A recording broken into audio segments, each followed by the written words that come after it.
SLBC tunnel ప్రమాదాన్ని కాంగ్రెస్ ప్రభుత్వం రాజకీయం చేస్తుంది అన్నారు మాజీ మంత్రి హరీష్ రావు. ఈ ఘటనను ప్రకృతి వైపరీత్యం అంటున్నారని, కాళేశ్వరం ప్రమాదాన్ని గత ప్రభుత్వ వైఫల్యం అంటున్నారని మండిపడ్డారు. కాంగ్రెస్ వచ్చిన ఏడాది కాలంలో 3 ప్రాజెక్టుల్లో ప్రమాదాలు జరిగాయంటున్న హరీష్ రావుతో మా correspondent Satish face to face.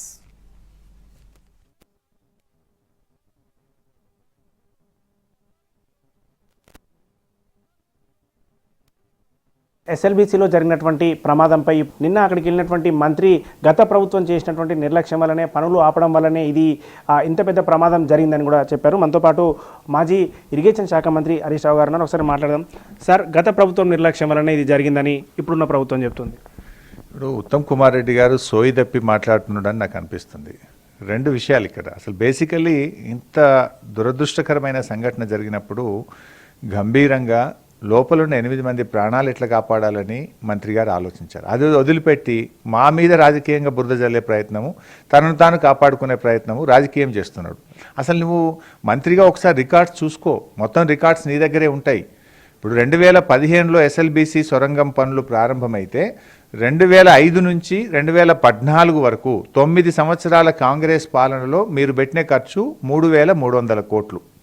2014 నుంచి 2023 వరకు అంటే 9.5 సంవత్సరాల బీఆర్ఎస్ పాలనలో మేము పెట్టిన ఖర్చు 3,900 కోట్లు.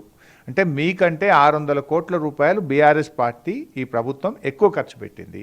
అంటే ఈ ప్రాజెక్టు పట్ల నిజాయితీగా చిత్తశుద్ధితో మేము పనిచేసాము. దాదాపు 12 కిలోమీటర్లు టన్నెల్ తవ్వడం జరిగింది. 11 నుంచి 12 కిలోమీటర్లు టన్నెల్ మేము తవ్వాం. పనులు ఆగినాయి అనేటువంటి శుద్ధ అబద్ధం.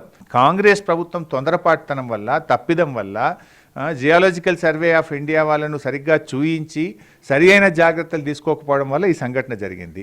ఇలా ఏమంటారు, కాళేశ్వరం కూలిపోతేనేమో బీఆర్ఎస్ పార్టీ తప్పు అని ఒక్క పిల్లర్ కూలితే, అది కూడా ఇంత పెద్ద కాళేశ్వరంలో అన్ని బాగున్నాయి కదా, ఒక పిల్లర్ కూలితే మొత్తం కాళేశ్వరం కూలిందని బద్నాం చేసిండ్రు.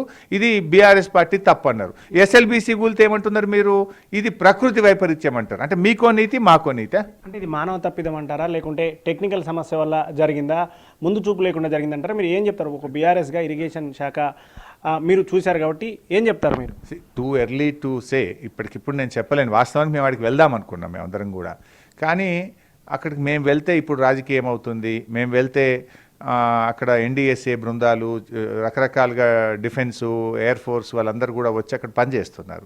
సో అక్కడ చేసే రెస్క్యూ ఆపరేషన్స్కు మేము ఆటంకం కలిగించొద్దు అని ఓపికతో మేము ఒక ప్రధాన ప్రతిపక్షంగా మేము సహకరిస్తున్నాం.